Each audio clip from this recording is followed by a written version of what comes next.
গোবিন্দগঞ্জে আদিবাসী পল্লীতে হামলার ঘটনায় ঘাতক দালাল নির্মূল কমিটির গণশুনানি, নির্যাতনের বর্ণনা দিলেন সাঁওতালরা। নারায়ণগঞ্জ সিটি কর্পোরেশন নির্বাচনে বিএনপির প্রার্থী অ্যাডভোকেট সাখাওয়াত, সন্ধ্যায় গণভবনে শামীম ওসমান ও আইভীর সঙ্গে প্রধানমন্ত্রীর বৈঠক। রাতের অন্ধকারে রোহিঙ্গা অনুপ্রবেশ বন্ধে মিয়ানমার সীমান্তে বিজিবির টহল জোরদার। আতঙ্কে বঙ্গোপসাগর ও নাফ নদীতে মাছ ধরতে যাচ্ছেন না জেলেরা। পরীক্ষা নিরীক্ষা ছাড়াই বিদেশগামী যাত্রীদের ভুয়া স্বাস্থ্য সনদ দিচ্ছে সরকার অনুমোদিত কয়েকটি হাসপাতাল। বারবার অভিযানও বন্ধ হচ্ছে না এই অপতৎপরতা। এবং সেবা খাতে ভ্যাট ফাঁকি বন্ধে 50,000 ইসিআর মেশিন সরবরাহের সিদ্ধান্ত সরকারের। ক্যাটাগরি নির্ধারণের দাবি দোকান মালিকদের, ব্যবহার নিশ্চিতের পরামর্শ বিশ্লেষকদের।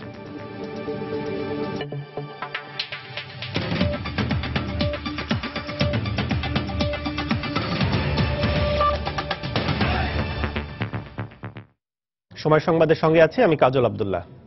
গাইবান্ধায় সাঁওতালদের উপর হামলার ঘটনায় ৭১-এর ঘাতক দালাল নির্মূল কমিটির উদ্যোগে গণশুনানি অনুষ্ঠিত হয়েছে।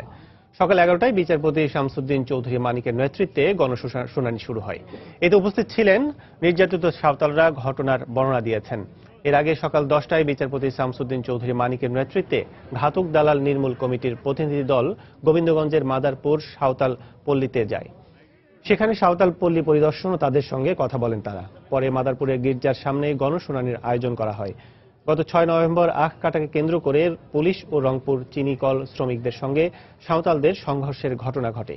ওই ঘটনার পর সাঁওতালদের উচ্ছেদ ও বাড়িঘরে আগুন দেওয়ার ঘটনা ঘটে।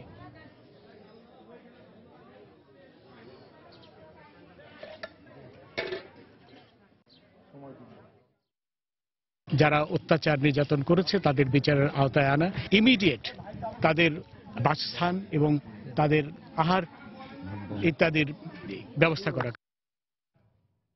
এই মুহূর্তে গোবিন্দগঞ্জের মাদারপুরে ঘটনাস্থলে আছেন রিপোর্টার হেদায়েতুল ইসলাম বাবু। সরাসরি চলে যাচ্ছে তার কাছে। বাবু, কিছুক্ষণ আগে ৭১-এর ঘাতক দালাল নির্মূল কমিটির নেতৃবৃন্দ যে গণশুনানি করছিলেন সেই গণশুনানিটি কিন্তু শেষ হয়েছে। এই গণশুনানিতে অংশ নিয়েছিলেন ৭১-এর ঘাতক দালাল নির্মূল কমিটির উপদেষ্টা সাবেক বিচারপতি শামসুদ্দিন চৌধুরী মানিক, শামসুল হুদা সহ 18 সদস্যের একটি টিম। এই টিমে কিন্তু অংশ নিয়েছেন গাইবান্ধা এবং রংপুরের যে ঘাতক দালাল নির্মূল কমিটি আছে সেই কমিটির নেতৃবৃন্দ। এবং এই গণশুনানিতে এই অঞ্চলের প্রায় শতাধিক সাঁওতাল যারা তাদের বক্তব্য তুলে ধরেছেন। এখানে মূলত 4 জন মানুষের কাছ থেকে তারা কথা শুনেছেন, একজন বাঙালি এবং 3 জন সাঁওতাল। তারা এই গণশুনানিতে ৭১-এর ঘাতক দালাল নির্মূল কমিটির যে নেতৃবৃন্দ তাদের কাছে অভিযোগ তুলে ধরেছেন যে 1955-56 সালে আখ চাষের শর্তে রংপুর সুগার মিলের জন্য পাকিস্তান সরকার এই গোবিন্দগঞ্জের সাপমারা, নারাঙ্গাবাদ, চক রাহিমপুর সহ বিভিন্ন এলাকা থেকে প্রায় 1842 একর জমি অধিগ্রহণ করেছিল। এখন তারা আজকে অভিযোগ করেছেন যে এই জমির অধিগ্রহণের যে শর্ত ছিল আখ চাষ করা, সেই আখ চাষ না হওয়ার কারণে তারা মনে করছে যে শর্ত ভঙ্গ হয়েছে এবং এই শর্ত ভঙ্গের কারণেই তারা এই বাপদাদার জমির দাবি করছেন এবং তারা এই জমির দাবিদার বলে তারা মনে করছেন। এই অভিযোগগুলো কিন্তু আজকে ৭১-এর ঘাতক দালাল নির্মূল কমিটির কাছে তারা তুলে ধরেছেন। তারা বলেছেন যে এই জমির দাবিতে তারা দীর্ঘদিন যাবৎ আন্দোলন করেছেন, সংগ্রাম করেছেন। এরপর গত 1 জুলাই তারা এই সাহেবগঞ্জ বাগদা ফার্মের এই সুগার মিলের জমিতে তারা বসতি নির্মাণ করেছিলেন, প্রায় 2 থেকে 2,500 ঘর ছিল। এরপর গত 6 নভেম্বর যখন আখ কাটতে আসে সুগার মিলের শ্রমিক কর্মচারীরা, তখন সাঁওতালদের পক্ষ থেকে তারা বাধা দিয়েছিল। এই বাধা দেওয়ার পরেই কিন্তু সুগার মিলের শ্রমিক কর্মচারী এবং পুলিশের সাথে সাঁওতালদের একটি সংঘর্ষ হয়েছিল এবং এই সংঘর্ষের পর ওই যে গত 1 জুলাই সাঁওতালদের পক্ষ থেকে সুগার মিলের জমি, বাপদাদার জমি দাবি করে যেখানে তারা বসতি গড়ে তুলেছিল সেখানে কিন্তু একটি উচ্ছেদ অভিযান হয় এবং এই উচ্ছেদ অভিযান থেকে তাদেরকে যখন উচ্ছেদ করা হয় এরপর তাদের বাড়িঘরগুলো জ্বালিয়ে দেওয়া হয় বলে অভিযোগ করেছে। তো আজকে এই ৭১-এর ঘাতক দালাল নির্মূল কমিটি তাদের অভিযোগগুলো শুনেছেন। শোনার পরে তারা সাঁওতালদের আশ্বস্ত করেছেন যে তারা এই বিষয়গুলো প্রধানমন্ত্রী সহ বিভিন্ন সংশ্লিষ্ট যে দপ্তরগুলো আছে সেই দপ্তরগুলোতে তারা প্রতিবেদন দাখিল করবেন এবং তারা বলেছেন যে যদি রংপুর সুগার মিল না চলে, রংপুর সুগার মিল যদি বন্ধ হয়ে যায় তাহলে এই জমি অবশ্যই সাঁওতালরা ফিরে পাবেন বলে এই ৭১-এর ঘাতক দালাল নির্মূল কমিটির যিনি সাধারণ সম্পাদক কাজী মুকুল তিনি তাদেরকে আশ্বস্ত করেছেন। এই ছিল আমার কাছে সবশেষ। গোবিন্দগঞ্জের মাদারপুর থেকে জানাচ্ছিলেন সহকর্মী হেদায়েতুল ইসলাম বাবু। নারায়ণগঞ্জ সিটি কর্পোরেশন নির্বাচনে বিএনপির মেয়র প্রার্থী হিসেবে মনোনয়ন পেয়েছেন জেলা আইনজীবী সমিতির সাবেক সভাপতি অ্যাডভোকেট সাখাওয়াত হোসেন খান। দলীয় সভায় তাকে মনোনয়ন দেওয়া হয় বলে জানিয়েছেন বিএনপির সিনিয়র যুগ্ম মহাসচিব রুহুল কবির রেজভী আহমেদ। সকালে নয়াপল্টনের দলের কেন্দ্রীয় কার্যালয়ে সংবাদ সম্মেলনে একথা জানান তিনি। এদিকে মনোনয়ন পাওয়ার পর তাৎক্ষণিক প্রতিক্রিয়ায় অ্যাডভোকেট সাখাওয়াত নির্বাচনে লেভেল প্লেইং ফিল্ড নিশ্চিতের দাবি জানিয়েছেন। আইন যেই সুযোগ সুবিধা দেওয়ার পারমিট দিয়েছে সেই সুযোগ সুবিধা আমাকে দেওয়া হবে, এবং যদি এই ধরনের সুযোগ সুবিধা করা হয় এবং লেভেল প্লেইং গ্রাউন্ড সৃষ্টি করা হয়, তাহলে আমি মনে করি যে অন্তত যে গণতন্ত্রের যে আমাদের যে একটা খারাপ পরিস্থিতি সৃষ্টি হয়েছিল সেটার থেকে রাষ্ট্র উত্তরণ ঘটবে বলে আমি আশা করি। আমি একজন আইনজীবী, আমিও কোনো আচরণবিধি লঙ্ঘন করব না, এবং তারাও যাতে কোনো আচরণবিধি লঙ্ঘন না করে। এদিকে নারায়ণগঞ্জ সিটি কর্পোরেশন নির্বাচনে আওয়ামী লীগ থেকে মনোনয়ন পাওয়া সেলিনা হায়াত আইভী এবং সংসদ সদস্য শামীম ওসমানের সঙ্গে আজ বৈঠক করবেন প্রধানমন্ত্রী শেখ হাসিনা। সন্ধ্যায় গণভবনে এই বৈঠক হওয়ার কথা রয়েছে। দলীয় সূত্র জানায়, নির্বাচনে দলের সব পক্ষ যেন একসঙ্গে কাজ করে সে বিষয়ে নির্দেশনা দিতেই এই বৈঠক ডাকা হয়েছে। এর আগে গতকাল দলের সাধারণ সম্পাদক ওবায়দুল কাদেরের সঙ্গে আইভী ও শামীম ওসমানের বৈঠক করার কথা থাকলেও সেটি হয়নি।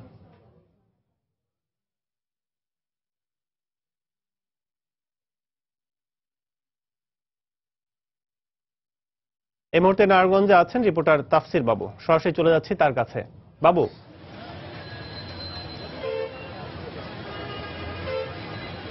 কাজল, আমরা আসলে যেটা দেখেছি যে আমরা এখানে বেশ একটা উৎসবমুখর পরিবেশ আমরা দেখতে পেয়েছি যে বিএনপি সমর্থিত প্রার্থী যিনি রয়েছেন সাখাওয়াত হোসেন খান, তার সমর্থকরা কিন্তু তাকে নিয়ে বেশ উৎফুল্ল মেজাজেই রয়েছেন, সেটা আমরা দেখে এসেছি। তবে ঘটনা হচ্ছে যে তিনি সমর্থন পেয়েছেন সে বিষয়টি দল থেকে তাকে নিশ্চিত করা হয়েছে, তবে এখনো পর্যন্ত তিনি কিন্তু মনোনয়নপত্র সংগ্রহ করেননি। এবং আমরা তাকে জিজ্ঞেস করেছিলাম যে কখন তিনি মনোনয়নপত্রটি সংগ্রহ করবেন। তিনি আমাদেরকে যেটি জানিয়েছেন যে তিনি এখানকার যে স্থানীয় যেসব নেতা রয়েছেন বিএনপি তাদের সাথে আলোচনা করবেন এবং আলোচনার ভিত্তিতে তাদের সাথে একসাথে মিলেই তিনি মনোনয়নপত্রটি সংগ্রহ করতে চান। এবং সেটি আমরা যে তথ্যটি পাচ্ছি যে আগামীকাল হয়তো তিনি এখানে মেয়র পদে মনোনয়নপত্র সংগ্রহ করবেন। আর একটি কথা বলে রাখি যে এখনো পর্যন্ত যে 6 জন মেয়র পদে মনোনয়নপত্র সংগ্রহ করেছেন তার মধ্যে আওয়ামী লীগ রয়েছে এবং জাতীয় পার্টি থেকে এখনো পর্যন্ত কেউ মনোনয়নপত্র সংগ্রহ করেনি, যদিও আমরা শুনছি যে তাদের মধ্যে একটা তোড়জোড় চলছে, যে কেউ হয়তো যে কোনো সময় একটি মনোনয়নপত্র সংগ্রহ করতে পারেন মেয়র পদে। আর এছাড়া আজকে ওয়ার্ড কাউন্সিলর কিংবা সংরক্ষিত নারী কাউন্সিলর যারা রয়েছেন তাদের অনেকেই কিন্তু এসেছেন এবং তাদের যে পদগুলো রয়েছে সেগুলোর বিপরীতে মনোনয়নপত্র সংগ্রহ করেছেন। আর যারা শুরুর দিকে মনোনয়নপত্র নিয়েছিলেন সেগুলো তারা কিন্তু অনেকে আবার জমাও দিচ্ছেন। তো আসলে আর মাত্র 2 দিন বাকি আছে মনোনয়নপত্র নেওয়া এবং জমা দেওয়ার, এবং আগামীকাল মেয়র পদে আইভী যিনি রয়েছেন তার শেষ দিন, আগামীকাল তিনি পদত্যাগ করবেন। তো সব মিলিয়েই এখানকার পুরো পরিবেশটি কিন্তু এখন ধানের শীষ এবং নৌকার যে নির্বাচনী উত্তাপ দেখার অপেক্ষায় ছিলেন মানুষ, সেই দিকে এগুচ্ছে। তো এই ছিল কাজল এখানকার সর্বশেষ খবর। নারায়ণগঞ্জ থেকে জানাচ্ছেন সহকর্মী তাফসির বাবু। সময় সংবাদ আরো থাকছে। জাপানের 7.4 মাত্রা শক্তিশালী ভূমিকম্পের পর ফুকুশিমায় পারমাণবিক কেন্দ্রে সুনামির আঘাত, উপকূলীয় এলাকা ছেড়ে যাওয়ার নির্দেশ।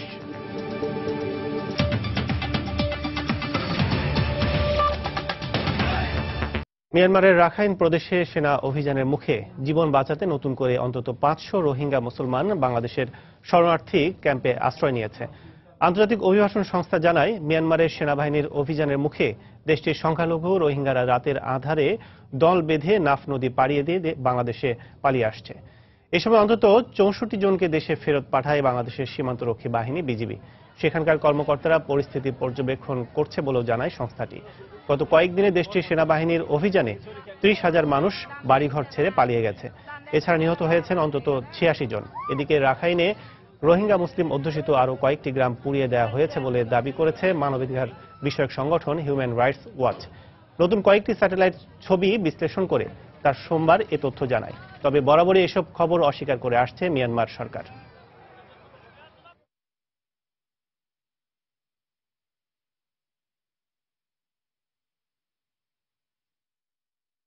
জামাইবারে তারা মিলিটারি লড়ালে যায় মারি ফেলাই এনে কেন করতে হইনি বাড়ি তাই আরা দাতেন দিলা দুঃখ তারা বাড়ি হুরা দি ফেলাইয়ে রাইত 3টা বাজে গাড়ি গিয়া নৌকা তুড়ি 4টা বাজে তারা বাংলাদেশের বিস্তির তুড়ি হারা যে দিকে বাড়িকে দিয়েছি।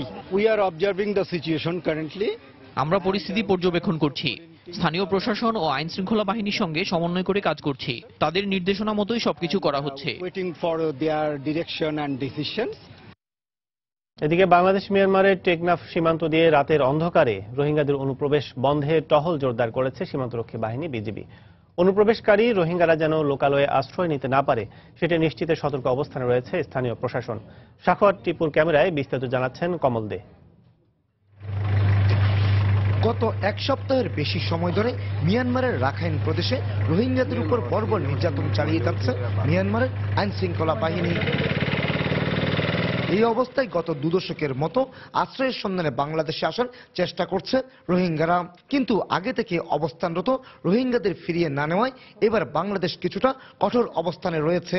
মিয়ানমারে অস্থিরতা শুরু হওয়ার পর প্রথম দিকে রোহিঙ্গারা দিনের বেলায় নাফ নদী পেরিয়ে বাংলাদেশে ঢোকার চেষ্টা করে, কিন্তু সীমান্তরক্ষী বাহিনীর তৎপরতার কারণে তারা এখন কৌশল পাল্টেছে। রাতের বেলা আসলে বোঝা খুবই মুশকিল যে কে কি কারণে অনুপ্রবেশের চেষ্টা করছে। প্রতিদিনই রাতে নৌকায় করে তারা চেষ্টা করে আমাদের এখানে অনুপ্রবেশ করার জন্য, এবং আমরা তাদেরকে সাকসেসফুলি আমরা ফিরিয়ে দিতে পেরেছি। কক্সবাজারের টেকনাফে রয়েছে মিয়ানমারের সাথে 54 কিলোমিটার দীর্ঘ সীমান্ত।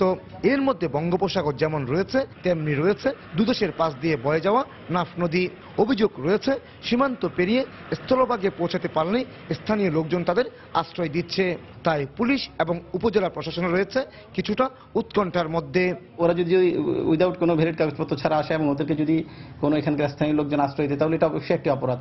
সুতরাং সেই অপরাধের জন্য তার জন্য তো পানিশমেন্টের ব্যবস্থা আছে। অবৈধভাবে কোনো লোক বৈধ পাসপোর্ট বা কাগজপত্র বেঁধে ঢুকতে না পারে, এজন্য আমরা এবং বিজিবি কোস্টগার্ড সর্বাত্মক প্রস্তুত। এই অবস্থায় অনুপ্রবেশ প্রতিরোধে নাফ নদীতেও টহলের ব্যবস্থা করেছে বিজিবি। নদীর পাড় ধরে যে সমস্ত বিওপি আছে সবগুলো বিওপিতেই অলমোস্ট আমরা আমাদের স্পিড বোট দিয়েছি। এছাড়াও ভাসমান ডিউটি পোস্ট তৈরি করেছি যে সমস্ত এলাকা দিয়ে বেশি অনুপ্রবেশের চেষ্টা করা হচ্ছে সেই সমস্ত জায়গায়। সঠিক পরিসংখ্যান না থাকলেও গত এক সপ্তাহে বিজিবি অন্তত 400 অনুপ্রবেশকারীকে নাফ নদী থেকেই ফিরিয়ে দিয়েছে। বাংলাদেশ মিয়ানমার সীমান্ত দিয়ে অনুপ্রবেশ ঠেকাতে সতর্ক রাখা হয়েছে সীমান্তরক্ষী বিজিবিকে। নাফ নদীর পাশাপাশি স্থলভাগ দিয়ে তারা টহল দিয়ে যাচ্ছে। একই সাথে এ ধরনের সুউচ্চ টাওয়ারের মাধ্যমে নজরদারি করা হচ্ছে পুরো সীমান্ত এলাকায়। বাংলাদেশ মিয়ানমার সীমান্তের টেকনাফ এলাকা থেকে কমল দে, সময় সংবাদ। মিয়ানমারের সহিংসতার কারণে বঙ্গোপসাগর ও নাফ নদীতে মাছ ধরতে যাচ্ছেন না টেকনাফের জেলেরা। এছাড়া চলতি মাসে 3 দফায় বাংলাদেশি 12 জেলেকে ধরে নিয়ে গেছে মিয়ানমারের সীমান্তরক্ষী বাহিনী বিজিবি। এতে চরম আতঙ্কে ও দুর্দশায় দিন কাটাচ্ছে জেলে পরিবারগুলো। বিজিবি বলছে আটক জেলেদের ফিরিয়ে আনতে মিয়ানমারের সঙ্গে আলাপ চলছে। সুজাউদ্দিন রুবেলের তথ্য, মোহাম্মদ ফরাজের ছবি নিয়ে ডেস্ক রিপোর্ট। বাংলাদেশ মিয়ানমার সীমান্তের নাফ নদী, এখানে প্রতিদিন হাজার হাজার জেলে নৌকা দিয়ে মাছ শিকারে ব্যস্ত থাকতেন, কিন্তু বর্তমানে মিয়ানমারের সহিংসতার কারণে বন্ধ রয়েছে মাছ শিকার। এতে ঘাটে নোঙর করা আছে শতাধিক নৌকা। জেলেরা বেড়িবাঁধের ওপর বসে অলস সময় পার করছেন, তাদের চোখে মুখে দুশ্চিন্তার ছাপ। গত 3 থেকে 11 নভেম্বরের মধ্যে নাফ নদী ও বঙ্গোপসাগরের সেন্ট মার্টিন উপকূল থেকে মিয়ানমারের সীমান্তরক্ষী বাহিনী বাংলাদেশি 12 জেলেকে ধরে নিয়ে যাওয়ার ঘটনায় জেলেপল্লীতে বিরাজ করছে আতঙ্ক। এতে মাছ ধরতে নাফ নদী ও সাগরে নামছেন না তারা। না থাকা বাহিনীর সাথে মুসলিমদের সংঘর্ষের কারণে, গোলাগুলির কারণে বিজিবি না করে দিছে। আমরা এখন মাছ ধরতে এখন আমরা প্রচুর বেকায়দায় আছি। আমরা তো নদীতে নামতে পারি না। বার্মার নাশাকারা যে এখানে যে আমাদেরকে জাল বাসাতে দেয় নাই। নাফ নদীতে যদি মাছ চাইতে যায় আমাদেরকে মায়ানমার সীমানার থেকে নাশাকা বাহিনী নিয়ে যায়, ওখানে ক্যাম্পে দিয়ে আটকে রাখে। এখানে আমাদের আত্মীয় স্বজনকে ফোন করা হয় গিয়ে টাকা পাঠাও। নাফ নদী ও সাগরে মাছ শিকার এবং মিয়ানমারে আটক বাংলাদেশি 12 জেলেকে ফিরিয়ে আনতে সরকারের উচ্চ পর্যায়ের সহযোগিতা কামনা করেন স্থানীয় জনপ্রতিনিধি। এটা সমাধান করে যাতে জেলেরা মাছ ধরতে পারে, এই বিষয়টা যাতে একটু সরকার উচ্চ পর্যায়ে যাতে সমাধান করা হয়, এটাই আমাদের দাবি থাকবে। তবে বিজিবির কর্মকর্তা জানালেন আটক বাংলাদেশি জেলেদের ফিরিয়ে আনতে মিয়ানমারের সাথে আলোচনা চলছে। তাদের যে আইনগত যে বিষয়গুলো আছে এই বিষয়গুলো দেখে তারা যেন আমাদের জেলেগুলোকে স্বল্প সময়ের মধ্যে তাদের পরিবারের কাছে ফিরিয়ে দেয়। জেলা মৎস্য কর্মকর্তার দেয়া তথ্য মতে টেকনাফ ও সেন্ট মার্টিনে 10,000-এরও বেশি জেলে নাফ নদী ও বঙ্গোপসাগরের উপকূলে মাছ শিকার করে জীবিকা নির্বাহ করেন। সময় সংবাদ, কক্সবাজার। এই মুহূর্তে কক্সবাজারের টেকনাফ সীমান্তে আছেন সহকর্মী কমল দে। সেখানকার বর্তমান অবস্থা জানতে সরাসরি চলে যাচ্ছে তার কাছে। কমল। ধন্যবাদ আব্দুল কাজল। আপনি জানেন যে গত এক সপ্তাহের বেশি সময় ধরে বাংলাদেশের প্রতিবেশী দেশ মিয়ানমারের রাখাইন প্রদেশে কিছুটা অস্থিরতা চলছে। সেখানে কিন্তু রোহিঙ্গা জনগোষ্ঠী রয়েছে, তাদের উপর নির্যাতন চালাচ্ছে দেশের সরকার। আর এরই প্রেক্ষিতে কিন্তু গত 2 দশকের যে ধারা রয়েছে সে ধারা, সেখানে নির্যাতন হলে মূলত রোহিঙ্গারা বাংলাদেশমুখী হয় নিরাপদ আশ্রয়ের সন্ধানে। ঠিক এবারও একই অবস্থা বিরাজ করছে। বেশ কিছু রোহিঙ্গা বাহিনী নৌকা গত রাতও বাংলাদেশে প্রবেশের চেষ্টা করেছিল, যার পরিমাণ হয়তো 15টির বেশি নৌকা, বিষয়টি বলে আমাদের জানিয়েছেন 15টির মতো হবে নৌকা।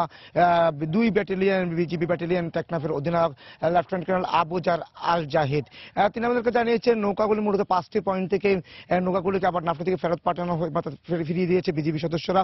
এবং আজ সকালে কিন্তু আমরা দেখেছি বাংলাদেশ সীমান্তবর্তী এলাকায় যে মিয়ানমার অংশে সেখানে রোহিঙ্গা 3টি পাড়াতে আগুন দেওয়া হয়েছে। এর প্রেক্ষিতে যাতে এই দিনের বেলা তার কোনো অনুপ্রবেশের ঘটনা না ঘটে সে কারণে কিন্তু পুরো সীমান্ত জুড়ে কর্ডন করে রেখেছে বিজিবি। আপনি জানেন যে 54 কিলোমিটার যে সমুদ্র সীমান্ত এলাকা রয়েছে বাংলাদেশ টেকনাফ এলাকার মধ্যে, তার মধ্যে বঙ্গোপসাগর রয়েছে, নাফ নদী রয়েছে। যেহেতু নাফ নদী একদম খুব কুল ঘেঁষে কিন্তু বেশি দূরত্ব না বাংলাদেশ মিয়ানমারের, সে কারণে কিন্তু এই অঞ্চল অর্থাৎ এই যে দমদমিয়া, নীলা কিংবা নেটংপাড়া সেই এলাকাটা খুব কাছে এলাকা। সেই এলাকা হয়তো নৌকা যোগে হয়তো কয়েক মিনিট পথ অতিক্রম করলে কিন্তু বাংলাদেশে প্রবেশ করা যায়। আর সে কারণে কিন্তু এই পয়েন্টে কিন্তু বিজিবির নজরদারিটা তুলনামূলক বেশি আমরা দেখতে পাচ্ছি। আমরা দেখেছি কয়েকদিন ধরে কিন্তু আমি যেমন আছি দমদমিয়া সীমান্তে যে একটা পোস্ট সেই ওয়াচ টাওয়ারের ঠিক পাশে, সেই ওয়াচ টাওয়ারের সীমান্ত কাছে কিন্তু এই ধরনের বিজিবি সদস্যরা দাঁড়িয়ে রয়েছে এবং তারা 24 ঘন্টা দায়িত্ব পালন করছে। এবং তার পাশে যে দমদমিয়ার পাশে নেটংয়ের পর যে নীলা বা যে এলাকাগুলো রয়েছে জীবনখালী, সবগুলো পয়েন্টে কিন্তু বিজিবির একই অবস্থান রয়েছে। আমি আরেকটি তথ্য দিই, নাফ নদী যেহেতু কাছে, নাফ নদীতে কিন্তু ইতিমধ্যে বিজিবির পক্ষ থেকে 10টি স্পিড বোট, 2টি লঞ্চ নামানো হয়েছে এবং কিছুক্ষণ পরে তারা নাফ নদীর বাংলাদেশ অংশে একটা হজ দিয়েছে। আপনি আরেকটি বিষয় জানেন কিন্তু নাফ নদীতে যেহেতু আমাদের জেলেরা মাছ ধরে জীবিকা নির্বাহ করে, তাদের একটি নিরাপত্তার বিষয় আছে। কারণ গত কিছুদিন ধরে প্রায় 12 জন জেলেকে মিয়ানমার বাহিনী নাফ নদীকে ধরে নিয়ে গেছিল জেলেকে। সেখানে আমাদের জেলেরা যাতে কোনো রকম বিপদে না পড়ে সে কারণে কিন্তু বিজিবির পক্ষ থেকে কিন্তু সতর্কতা জারি করা হয়েছে এবং সেই সাথে তারা যাতে বাংলাদেশ সীমান্তে তারা অবস্থান নিয়ে মাছ ধরতে পারে সে কারণে তারা সেই টহলটা দিয়ে যাচ্ছে এবং কিন্তু তারা অনুপ্রবেশে ঠেকাচ্ছে, আবার ঠিক যাতে বাংলাদেশ জেলেরা ওই পাশে গিয়ে বিপদে না পড়ে সে বিষয়টা তারা দেখভাল করছেন। এক্ষেত্রে অন্যান্য আইন শৃঙ্খলা রক্ষাকারী বাহিনীও কিন্তু একইভাবে এই সীমান্ত এলাকায় তারা নিরাপত্তা ব্যবস্থা জোরদার করেছেন। তবে স্থানীয়ভাবে অভিযোগ করা হচ্ছে যে কিছু অত রোহিঙ্গারা প্রবেশের চেষ্টা করছে বা স্থানীয় তাদেরকেও কিন্তু আশ্রয় দেওয়ার চেষ্টা করছে। সেই বিষয়ে আমরা কথা বলেছিলাম টেকনাফের অফিসার ইনচার্জ আব্দুল মজিদ এবং টেকনাফের যে উপজেলা নির্বাহী কর্মকর্তা শফিউল আজমের সাথে। তারা আমাদেরকে নিশ্চিত করেছেন যাতে স্থানীয়রা কোনোভাবে রোহিঙ্গাদেরকে আশ্রয় না দেয় কিংবা যাতে কোনো রকম সহযোগিতা না করে সেই ব্যাপারে তারা সচেতনতার চেষ্টা করছেন এবং তারা স্থানীয় লোকজনকে বোঝাচ্ছেন তারা যেন কোনোভাবে তাদেরকে এখানে আশ্রয় না দেয় এবং একই সাথে তারা এখানে কোনো রকম অপ্রীতিকর ঘটনা না ঘটে সেই ব্যাপারে নজরদারি করা হচ্ছে বলে প্রশাসনের শীর্ষ কর্মকর্তারা আমাদেরকে জানিয়েছেন। তো কাজল এখন পর্যন্ত আমার কাছে ছিল বাংলাদেশ মিয়ানমার ঠিক সীমান্তবর্তী নাফ নদীর তীর থেকে সর্বশেষ। কক্সবাজার টেকনাফ সীমান্ত থেকে জানাচ্ছিলেন কমল দে।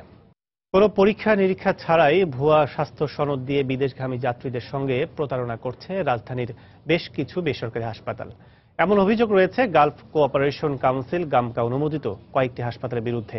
সময় সংবাদের অনুসন্ধান আর ভ্রাম্যমাণ আদালতের অভিযানে এর সত্যতা পাওয়া গেছে। বারবার এমন অভিযোগ উঠলেও এর বিরুদ্ধে কোনো পদক্ষেপ নেয়নি সংশ্লিষ্ট মন্ত্রণালয়। হাবিবুল ইসলাম হাবিবের রিপোর্ট। দেশের তীব্র বেকার সমস্যার প্রেক্ষাপটে চাকরি নিয়ে বিদেশে যেতে আগ্রহ বাড়ছে সাধারণ মানুষের মধ্যে। 2013 থেকে 2015 এ 3 বছরে পরিসংখ্যান ঘেঁটে দেখা যায় প্রতি বছরই চাকরি নিয়ে বিদেশে যাওয়ার হার বেড়েছে।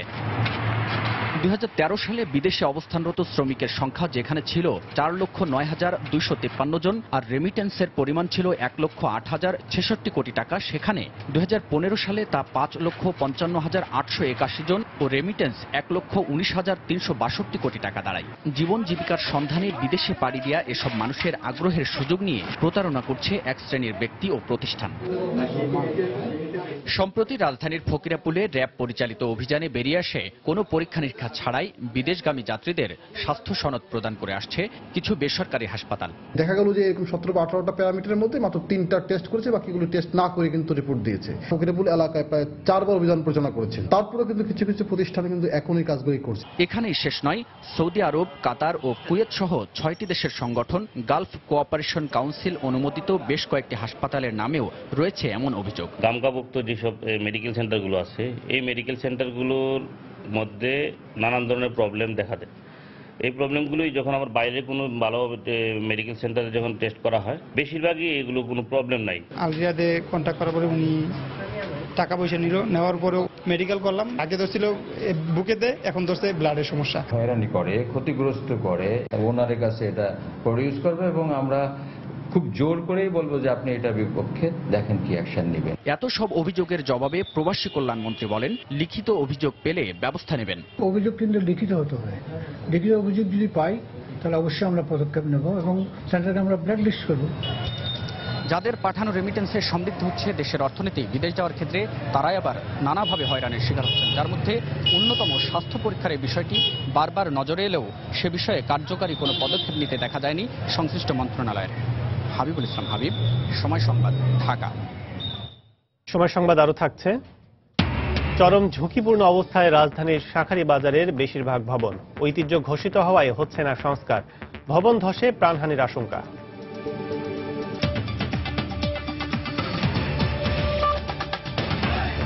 পণ্য বিক্রি ও সেবা খাতে ভ্যাট ফাঁকি বন্ধে 50,000 electronic cash register ECR machine কম দামে সরবরাহের সিদ্ধান্ত নিয়েছে সরকার। তবে ব্যবহার নিশ্চিত করা না গেলে সুফল মিলবে না বলে মত বিশ্লেষকদের। এক্ষেত্রে মনিটরিং ও আইনের কঠোর প্রয়োগের পরামর্শ তাদের। দোকান মালিক সমিতির অভিযোগ, কোন ক্যাটাগরির দোকান ইসিআর ব্যবহার করবে এনবিআর সেটা নির্ধারণ করে না দেয় সঠিক ব্যবহার সম্ভব হচ্ছে না। বিস্তারিত জানাচ্ছেন হাজরা শুলি। যথাযথভাবে ভ্যাট আদায়ে 2008 সালে প্রথম 11টি খাতে ইসিআর মেশিন ব্যবহার বাধ্যতামূলক করে সরকার। তারপরেও এনবিআর এর হিসাবে এখন পর্যন্ত ইসিআর ব্যবহারকারী প্রতিষ্ঠানের সংখ্যা মাত্র 742টি। অধিকাংশ প্রতিষ্ঠানে ব্যবহার হচ্ছে না ইসিআর। এ প্রেক্ষাপটে 2017 জুলাই নতুন সম্পর্ক শুল্ক ও মূসক আইন বাস্তবায়নের লক্ষ্য সামনে রেখে ইসিআর ব্যবহারের ওপর গুরুত্ব দিচ্ছে সরকার। সম্প্রতি এক সভায় সুলভ মূল্যে ব্যবসায়ীদের এই মেশিন সরবরাহের ঘোষণা দেন অর্থমন্ত্রী। I am importing 50,000 SCRs and I shall sell them to you at the price, at their cost price. তবে এনবিআর এর এই সাবেক চেয়ারম্যানের মতে ব্যবহার নিশ্চিত করা না গেলে কম মূল্যে ইসিআর সরবরাহ করেও কোনো লাভ হবে না। ইসিআর মেশিন আমরা 2008 সাল থেকেই দিছি, দিয়ে দেখছি যে ওই দোকানের সামনে রেখে দেয়, ওটা ব্যবহার করে না। আপনি এটা এনশিওর করবেন, ওই দোকানদার যদি এটা না ব্যবহার করে আপনি তার বড় ধরনের ফাইন করেন। আর দোকান মালিক সমিতির অভিযোগ, ইসিআর সরবরাহের আগে ব্যবহারকারী প্রতিষ্ঠানের মানদণ্ড নির্ধারণ করতে হবে, অন্যথায় অসম প্রতিযোগিতার ফলে ক্রেতা হারাবেন তারা। এসআরওতে যে কথাটা বলা আছে, বড় মাঝারি যারা তাদের এখানে ইসিআর বসানো হবে। কত স্কয়ার ফিটের দোকান হলে সে মাঝারি হবে, কত টাকা ক্যাপিটাল হলে সে মাঝারি হবে, এই জিনিসটা আমরা ক্ল্যারিফিকেশনের জন্য তাদেরকে বহুবার বলছি, তারা এটা ক্ল্যারিফাই করতেছে না। এ বিষয়ে ব্যবসায়ীদের সাথে আলোচনা করা হবে জানিয়ে এনবিআর এর কর্মকর্তারা জানান, এখন ভ্যাট অনলাইন সার্ভার থাকায় ইসিআর মেশিন ব্যবহারের বিষয়টি মনিটরিং করা যাবে। যেহেতু মেশিন নিশ্চিত হবে, সেহেতু তারা আমাদের সঙ্গে বসলে তাদের যে সমস্যাগুলো আছে এগুলো আমরা সমাধান করে দেবো। এখন আমরা সার্ভার এস্টাবলিশ করেছি, এখন ইসিআর মেশিন দিলে আমরা এটা কানেক্ট করবো। আগে এটা না থাকলে হয়েছে কি, অফিসারদের বাজারে ঘুরে ঘুরে মনিটর করতে হতো। রাজস্ব কর্মকর্তাদের মতে ইসিআর মেশিন ব্যবহার করলে ব্যবসায়ীদের পক্ষে হিসাব রাখা সহজ হবে। হাজরা শিউলি, সময় সংবাদ, ঢাকা। চরম ঝুঁকিপূর্ণ অবস্থায় রয়েছে রাজধানীর শাঁখারী বাজারের বেশিরভাগ ভবন। ঐতিহ্য হিসেবে ঘোষিত হওয়ায় চাইলেও সংস্কার করতে পারছেন না ভবন মালিকরা। এতে যে কোনো সময় ভবন ধসে ব্যাপক প্রাণহানি ঘটতে পারে। ভবনগুলো রক্ষা এবং ঐতিহ্য সংরক্ষণ সহ শাঁখারীদের জীবনমান উন্নয়নে এখনই সমন্বিত পদক্ষেপ নেওয়ার উপর জোর দিচ্ছেন বিশেষজ্ঞরা। এস এম সালাউদ্দিনের ক্যামেরায় বিস্তারিত ফয়সাল মোর্শেদের রিপোর্ট। শাঁখারী বাজারের 62 নম্বর বাড়ি। এ বাড়িতে কয়েকশো বছর ধরে বসবাস করে আসছেন সুর পরিবার। এ বছরের শুরুতেই ভূমিকম্পের আঘাতে ভয়াবহ ফাটল আর ভাঙন দেখা দেয় বাড়িটির ভেতরে বাইরে। কিন্তু ঐতিহ্যের অংশ হওয়ায় বিধিনিষেধের কারণে ভবনগুলো সংস্কার করতে না পেরে ঝুঁকি নিয়ে বসবাস করতে বাধ্য হচ্ছেন তারা। ঐতিহ্যের নামে কি আমরা জীবন্ত চিড়িয়াখানায় মানুষ বসবাস করব? আমাদেরকে ঐতিহ্যের নামে মানুষ দেখার জন্য চলে আসবে? তাকে বাসস্থান অধিকার, তারপর হেরিটেজ, এর আগে কিছু নেই, না মৃত্যু না হেরিটেজ, কোনটা দেখবেন? শুধু 62 নম্বরই নয়, ঝুঁকি নিয়ে বসবাস করছেন এই এলাকার অন্যান্য ভবন মালিকরাও। রাজুকে অর্ডার পাচ্ছি না, এটা তো মৃত্যুর লগে বসবাস করতেছি আমরা। এটা কি বলেন যে পুরানো ঐতিহ্য? এটা হলো বসবাসের বিল্ডিং। আমার বাপদাদার বিল্ডিং আমি ভাঙতে পারতেছি না। শাঁখারী বাজারের প্রায় প্রতিটি বাড়ির গল্পই অনেকটা এরকমই। বাড়ির মালিকরা চাইলেও ভবনগুলো সংস্কার বা নতুন করে ভেঙে তুলতে পারছেন না। তবে বিশেষজ্ঞরা বলছেন, ভবনগুলো রক্ষা এবং ঐতিহ্যের সংরক্ষণের জন্য এখনই সমন্বিত পদক্ষেপ গ্রহণ করা জরুরি। এখন খুব ডিজিটাল ডকুমেন্টেশন খুব ভালো একটি উপায় হতে পারে। আবার কিছু ভবন আছে যে না, শুধু ডকুমেন্টেশন করলে হবে না, এই ভবনগুলোকে স্থায়িত্ব দেওয়া যায়, সম্ভব। আমরা এক্স্যাক্টলি এই বিল্ডিংগুলির চেহারা, সামনের পোর্শনটুক, বিশেষ করে রাস্তার বোথ সাইডের ফেসটাকে একদম পূর্বের অবস্থায় ফিরিয়ে নিয়ে পিছনে হয়তো আমরা কংক্রিটের বিল্ডিং করতে পারি। এদিকে রাজুক বলছে, ঐতিহ্য রক্ষা করেও যাতে এই এলাকার ভবনগুলোর নিরাপত্তা নিশ্চিত করা যায়, সেজন্য বিদ্যমান আইন সংস্কারে পদক্ষেপ নেওয়া হচ্ছে। অচিরে আমার মনে হয় আমরা এর ব্যাপারে একটা সমাধানে আসতে পারবো আর কি, যাতে ওই বাসিন্দাদের কোনো সমস্যা না হয় আর কি। ঐতিহ্য রক্ষা করে প্লাস যারা ওখানে বসবাস করেন তারাও যাতে বাসযোগ্য পরিবেশে যাতে থাকতে পারেন।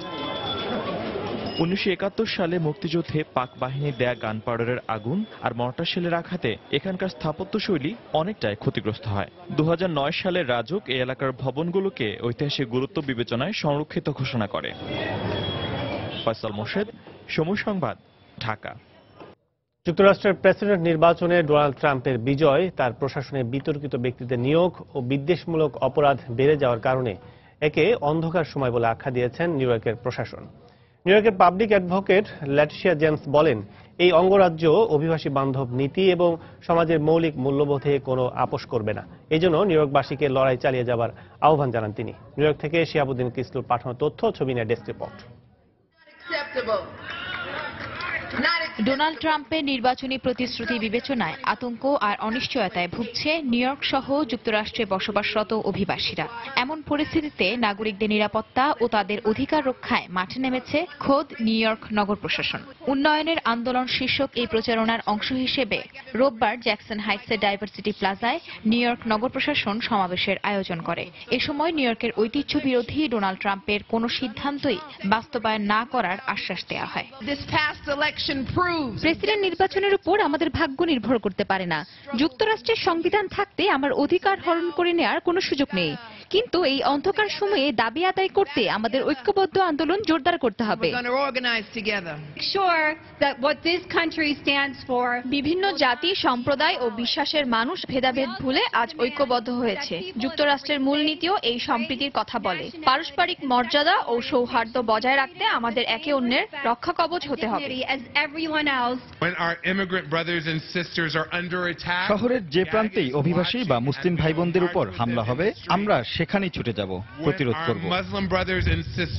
প্রচারণায় অংশ নেন মুসলিম কোয়ালিশন, কাগজপত্রহীন শিক্ষার্থী সহ বিভিন্ন মানবাধিকার ও নাগরিক অধিকার সংগঠনের প্রতিনিধিরা। তারা বলেন, ট্রাম্পের বিজয়ে নারীর স্বাস্থ্য অধিকার, অভিবাসী সহ কৃষ্ণাঙ্গদের নিরাপত্তা সবই হুমকির মুখে পড়েছে।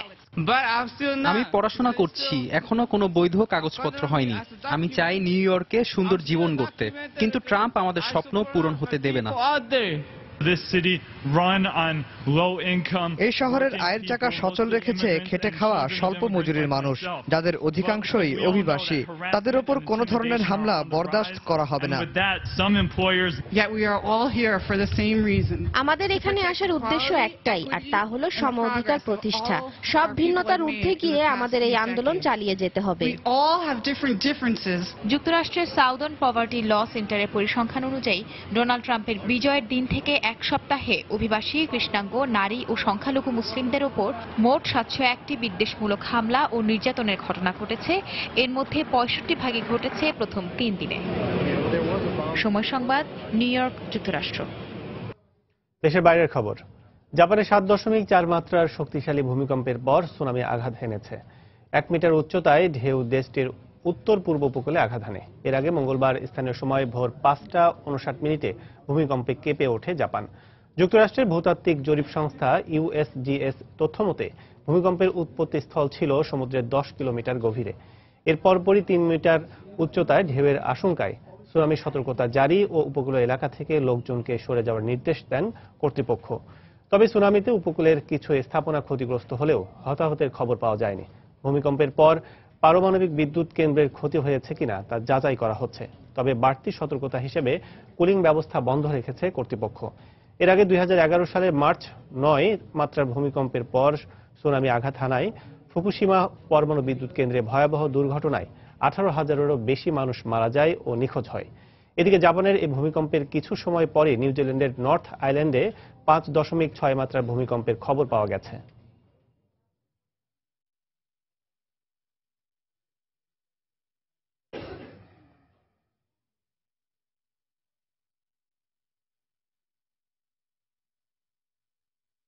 বিপিএল ক্রিকেটের খবর। আজ দুপুরে 1টায় রংপুর রাইডার্সের মুখোমুখি হবে খুলনা টাইটান্স। এ ম্যাচে হারলে রংপুরের কাছে শীর্ষস্থান হারাবে খুলনা। 6 ম্যাচে 5টি জয় ও 1 হারে 10 পয়েন্ট নিয়ে টেবিলের শীর্ষে আছে মাহমুদুল্লাহ রিয়াদের দল। শফিউল, জুনায়েদ, রিয়াদ, কেভন কুপারদের দুর্দান্ত পারফরমেন্সে ভর করে উঠছে খুলনা টাইটান্স। 6 ম্যাচে 13 উইকেট নিয়ে দ্বিতীয় স্থানে শফিউল ও 6 ম্যাচে 10 উইকেট নিয়ে শীর্ষ উইকেট শিকারীদের তালিকায় 4 নম্বরে আছেন জুনায়েদ। এর আগের দেখায় রংপুরের দুর্দান্ত বোলিংয়ের সামনে মাত্র 44 রানে অল আউট হয়ে যায় খুলনা। তাই এই ম্যাচে প্রতিশোধের আশায় থাকবে খুলনা। এ পর্যন্ত 5 ম্যাচে 8 পয়েন্ট নিয়ে রংপুর আছে টেবিলের 3 নম্বরে। রংপুরের জন্য দুঃসংবাদ হয়ে এসেছে ডেভিড মিলানের টুইট। খোদ মালিকপক্ষ তার আশার কথা নিশ্চিত করলেও শেষ পর্যন্ত মিলার নিজেই জানিয়ে দিয়েছেন তিনি বিপিএলে খেলতে আসছেন না এবছর। এদিকে সন্ধ্যার ম্যাচে চিটাগং ভাইকিংসের মুখোমুখি হবে বরিশাল বুলস। জহুর আহমেদ চৌধুরী স্টেডিয়ামে ম্যাচটি শুরু হবে সন্ধ্যা 5:45টায়। 6 ম্যাচে 6 পয়েন্ট নিয়ে বরিশালের অবস্থান 4 নম্বরে। সমান 3 জয় ও 3টি হার মুশফিকুর রহিমের দলের 2 ভিত মুশফিক ও শাহরিয়ার নাফিস। 224 রান নিয়ে শীর্ষ রান সংগ্রাহকের তালিকায় দ্বিতীয় স্থানে আছেন মুশফিক ও 217 রান নিয়ে তৃতীয় শাহরিয়ার নাফিস। আগের দেখায় মালান নাফিসের দুর্দান্ত পারফরমেন্সে ফিকে হয়ে যায় তামিমের 75 রানের ইনিংস। 7 ম্যাচে 3 জয় ও 4 হারে 6 পয়েন্ট চিটাগংয়ের ভান্ডারে।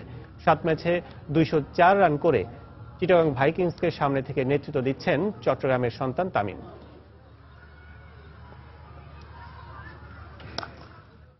এ পর্যায়ে শীর্ষ সংবাদ জানিয়ে দিচ্ছে আরেকবার। গোবিন্দগঞ্জে আদিবাসী পল্লীতে হামলার ঘটনায় ঘাতক দালাল নির্মূল কমিটির গণশুনানি। নির্যাতনের বর্ণনা দিলেন সাঁওতালরা। নারায়ণগঞ্জ সিটি কর্পোরেশন নির্বাচনে বিএনপির প্রার্থী অ্যাডভোকেট সাখওয়াত। সন্ধ্যায় গণভবনে শামীম ওসমান ও আইভীর সঙ্গে প্রধানমন্ত্রীর বৈঠক। রাতের অন্ধকারে রোহিঙ্গা অনুপ্রবেশ বন্ধে মিয়ানমার সীমান্তে বিজিবির টহল জোরদার। আতঙ্কে বঙ্গোপসাগর ও নাফ নদীতে মাছ ধরতে যাচ্ছেন না জেলেরা। পরীক্ষা নিরীক্ষা ছাড়াই বিদেশগামী যাত্রীদের ভুয়া স্বাস্থ্য সনদ দিচ্ছে সরকার অনুমোদিত কয়েকটি হাসপাতাল। বারবার অভিযানেও বন্ধ হচ্ছে না এই অপতৎপরতা। এবং সেবা খাতে ভ্যাট ফাঁকি বন্ধে 50,000 ইসিআর মেশিন সরবরাহের সিদ্ধান্ত সরকারের। ক্যাটাগরি নির্ধারণের দাবি দোকান মালিকদের। ব্যবহার নিশ্চিতের পরামর্শ বিশ্লেষকদের। এই ছিল এখনকার মতো। যে কোনো খবর পেতে ভিজিট করুন সময়নিউজ.tv। যে কোনো বাংলা লিংক, রবি ও এয়ারটেল নম্বর থেকে সময় সংবাদের খবর, অনুষ্ঠান সম্পর্কে জানতে এবং যে কোনো তথ্য সময় সংবাদকে জানাতে ডায়াল করুন 16242 নম্বরে। এছাড়া এইমাত্র পাওয়া খবর মোবাইলে পেতে SMS করুন *BN লিখে পাঠিয়ে দিন 16242 নম্বরে। সঙ্গে থাকুন সময়ের।